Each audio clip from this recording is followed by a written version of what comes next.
Connection string. ये CN की का नाम जो वेब कॉन्फ़िग में आपने लिखा। अब कॉन्फ़िगरेशन मैनेजर पे आप कल प्रेस करो, ये देखो ये स्टैटिक क्लास है, इसका मतलब इसका ऑब्जेक्ट नहीं बनेगा। और स्टैटिक मेंबर को हम क्लास के नेम के साथ एक्सेस कर सकते हैं। तो आपने नोटिस किया क्लास का name dot connection string, object थोड़ी बनाया इसका मैंने। ये कौन सा मेंबर है? स्टैटिक। अब स्टैटिक और नॉन स्टैटिक में यही तो फर्क है कि नॉन स्टैटिक मेंबर जो है पहले क्लास का ऑब्जेक्ट बनाओ फिर एक्सेस होंगी, नॉन जो स्टैटिक है वो क्लास के नेम के साथ। अब उसके बाद कनेक्शन ओपन करना। क्या करना उसके बाद? Connection open. यहीं पे आगे क्या लिखोगे? जल्दी बोलो। If con dot state equal to connection state. अब ये देखो इसका नेम स्पेस, अब कनेक्शन स्टेट, ये देखो ये नेम स्पेस अपने आप ही आगे आ गया, सिस्टम डॉट डेटा। लेकिन हमें नहीं चाहिए यहां पे, हमें तो ये ऊपर चाहिए। ऊपर का फायदा ये एक बार ऐड करेंगे जितनी मर्जी बार यूज करें, नहीं तो हमें हर एक के साथ लिखना पड़ेगा। नेम स्पेस पर क्लासेज होती हैं। तो अब क्या करो, कनेक्शन स्टेट लिख दिया, माउस लेके गए और यहां पे using system dot data launch, और ये ऊपर ऐड हो गया। देख लो तीनों नेम स्पेस, ये दो ऐड हो गए जो कल लास्ट में बताए थे। पहले भी ऐड कर सकते हो जैसे मैंने पिछले में किए थे, ये तो तरीका बता रहा हूं। और system dot data dot SQL client ऊपर ऐड हुआ। तो जो कनेक्शन स्टेट है वो एक इनम्बरेशन है। याद रखना इनम्बरेशन भी टाइप होती है, क्लास है वो भी टाइप होती है।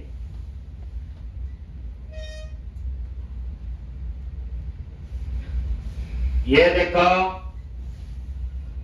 कैसे, कनेक्शन स्टेट डॉट क्लोज। अगर ये क्लोज है then open the connection on dot open.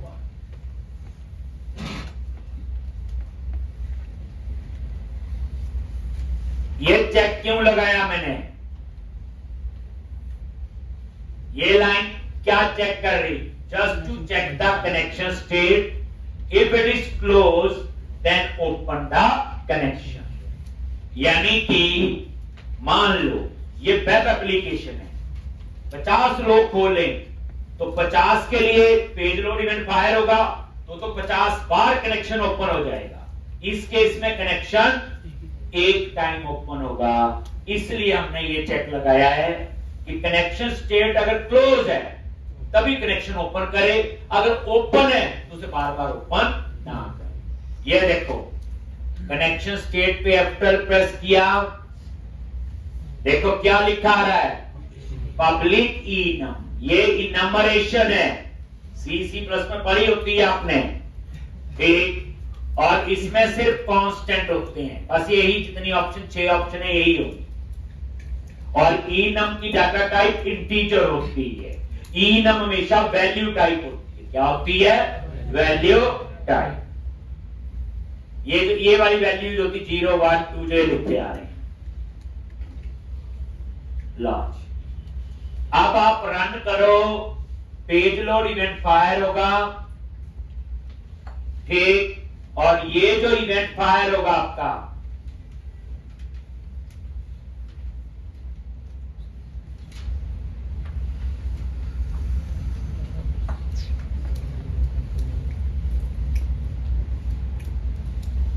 तो पेज लोड इवेंट जो है ऑटोमेटिकली फायर होगा जब इस पेज पे आओगे, और ये क्या करेगा? कनेक्शन को ओपन। रन करो और ये देखो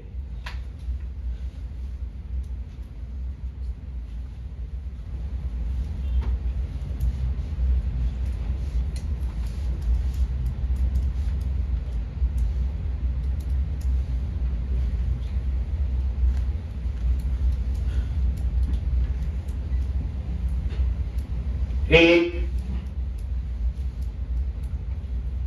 ये आ गया, कोई एरर तो नहीं आई, कनेक्शन तो ओपन हुआ है। पेज लोड इवेंट अपने आप फायर होगा। अब हम चाहते हैं यहां एम्प नंबर लिखें, यहां नेम, यहां एड्रेस और यहां पे सैलरी, और सेव बटन के क्लिक में सारी इंफॉर्मेशन कहां स्टोर होनी चाहिए, डेटाबेस।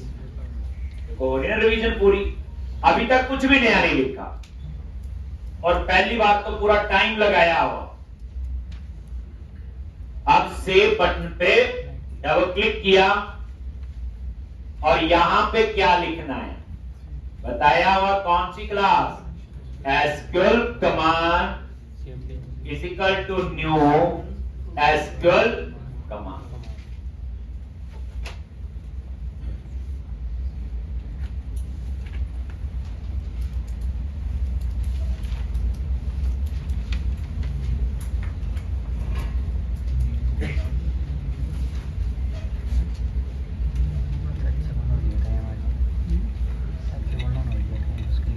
तो एसक्यूएल कमांड क्लास का क्या बना लिया, ऑब्जेक्ट, और सीएमडी डॉट कमांड टेक्स्ट, और कमांड टेक्स्ट में क्या लिखेंगे, स्टोर्ड प्रोसीजर का नेम। इससे पहले क्या लिखा था, इनलाइन क्वेरी। एक डिफरेंस ये, अब ये स्टोर्ड प्रोसीजर बने होने चाहिए। उसके बाद एक लाइन और लिखनी जो पहले नहीं लिखते थे, सीएमडी डॉट कमांड टाइप, और यहां पे command type dot store procedure. इससे पता चलेगा कि ये क्या है, इंसेंट कोई टेबल का नाम है, कोई क्वेरी है, या स्टोर प्रोसीजर है। और ये देखो, ये कमांड टाइप पे F12 प्रेस किया, क्या ये भी एक इनम्बरेशन है। जितनी आपने उसके अंदर टर्म सुनी होंगी वो माइक्रोसॉफ्ट की सुन लेंगे, और जब हम यूज करेंगे प्रोजेक्ट में तो खुद ही बनाएंगे ना एक, बट मीनिंग पता हो। अब ये देखो, कमांड टाइप 3 ऑप्शन है। बाय डिफॉल्ट बच्चे टेक्स्ट होता है, इसलिए हमें टेक्स्ट लिखने की जरूरत नहीं पड़ी जो हम इनलाइन क्वेरी लिखते हैं। एक अदरवाइज ये क्या लिख रहा हूं मैं, स्टोर प्रोसीजर। अगर डायरेक्ट टेबल होगा तो ये एक लॉजिक। उसके बाद बाकी सेम कोड है बच्चे, connection is equal to form, connection is equal to con, और फिर ये जो इनसेप स्टोर प्रोसीजर बनाया था, कितने पैरामीटर है इसमें, 4। याद करो, खाली करवाया था। अब वो चारों पैरामीटर मुझे पास करने हैं। कैसे पास करेंगे, वही तरीका, क्या, CMD dot parameter add with value ENO, और एम्प नंबर कहां से आएगा, टेक्स्ट बॉक्स 1 से।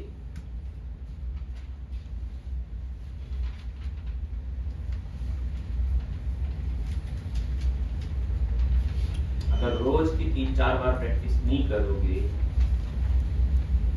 दिल्ली दूरी बड़ी है, कोई इंप्रूव क्लियर नहीं है।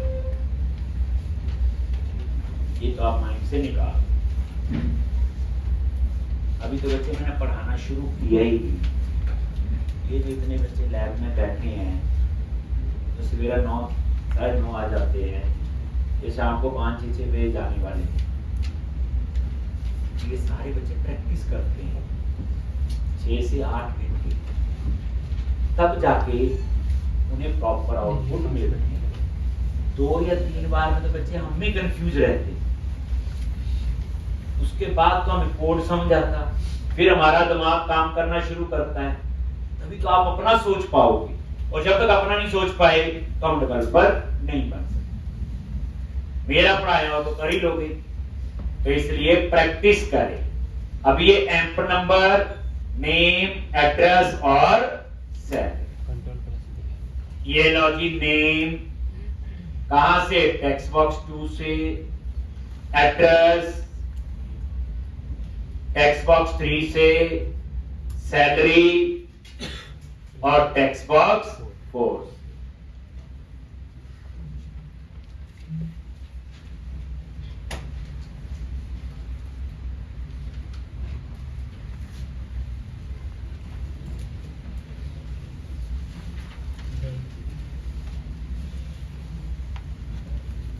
ठीक, और उसके बाद cmd dot execute non query, ये करेगा स्टोर प्रोसीजर को एग्जीक्यूट। ये 4 पैरामीटर है, ये चारों पैरामीटर हमने बनाए।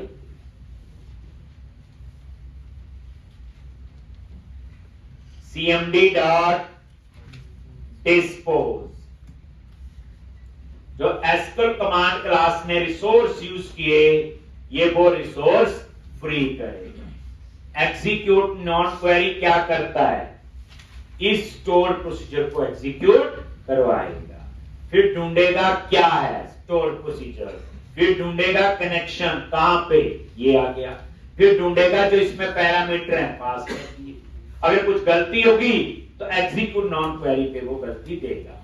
फिर एसक्यूएल कमांड क्लास ने जो मेमोरी यूज की बताया हुआ कि ये मेमोरी जब न्यू लगाते हैं तो कहां पे होती है? हीप, और जिस ऑब्जेक्ट ने हीप के अंदर मेमोरी ली उन ऑब्जेक्ट को तो डिस्ट्रॉय करना ही पड़ेगा।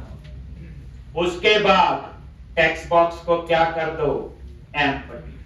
लो जी, text box 1 dot text string dot empty, text box 2 dot text string dot empty, text box 3 dot text string dot empty, text box 4 dot text string dot empty,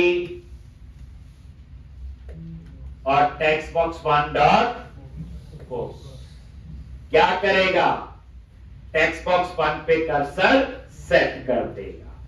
चारों text box खाली कर दिए, ठीक, और text box 1 पे मैंने focus set कर दिया। इतना कोड मैंने 2 दिन लगा के समझाया था, याद होगा।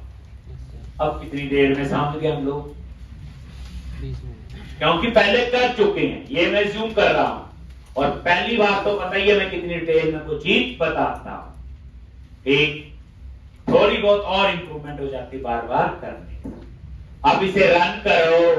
अगर ये डाटाबेस में डाटा सेव हो गया तो इसका मतलब स्टोर प्रोसीजर ने काम करना शुरू कर दिया, यही होगा। लो जी, अब आप इसको रन करो। अगर मैं बोलूं ना पुराना कोड उठा लो, सिर्फ 2 लाइनें चाहिए। कमांड टेक्स्ट में जहां क्वेरी वहां स्टोर प्रोसीजर, और कमांड टाइप 1 लाइन और ऐड कर, बाकी कोड आपका वही। तो सेव का मैंने लिख दिया। अब ट्राई करना, डिस्प्ले, फाइंड, अपडेट और डिलीट। स्टोर प्रोसीजर तैयार है, सिर्फ जो भी है वो भी क्या, वो भी हिंट दे दिया, सिर्फ ये 2 लाइनों में चेंज है, बाकी आपका सेव। ठीक है जी। अब आप इसको एक बार रन करके हम टेस्ट कर लेते हैं ये सेव हो रहा है कि नहीं। तो कितनी जल्दी सीख लेते हैं आप लोग। एम्प नंबर, नेम, एड्रेस और सैलरी सेव हो, मुबारकें, चल गए स्टोर प्रोसीजर। अब आपकी जॉब क्या है? बार बार क्या बोलूं, ठीक। तो मंडे को हम लोग स्टोर प्रोसीजर को जो इंप्लीमेंट कर रहे हैं ये कंप्लीट करेंगे, और ट्यूसडे से हम एमबीसी शुरू करेंगे। अब मेरा मकसद समझ गए होंगे मैंने ASP.NET क्यों सिखाई। अब आपको पता चल गया डाटाबेस भी कोई चीज होती है, कोई लैंग्वेज भी चीज होती है, दोनों आपस में कैसे काम करते हैं। तो एक ओवरऑल आपको पता चल गया कि जब मैं एक वेबसाइट में रजिस्टर करता हूं तो उसमें यही तो कोड होता है, डिटेल भरते हैं, सबमिट होता है, वो सेव है। उल्टा हम ज्यादा ही कर रहे हैं, फाइंड भी कर रहे हैं, अपडेट भी कर रहे हैं और डिलीट। ठीक, तो इतना बच्चे करके आओगे, जितना ये करवाया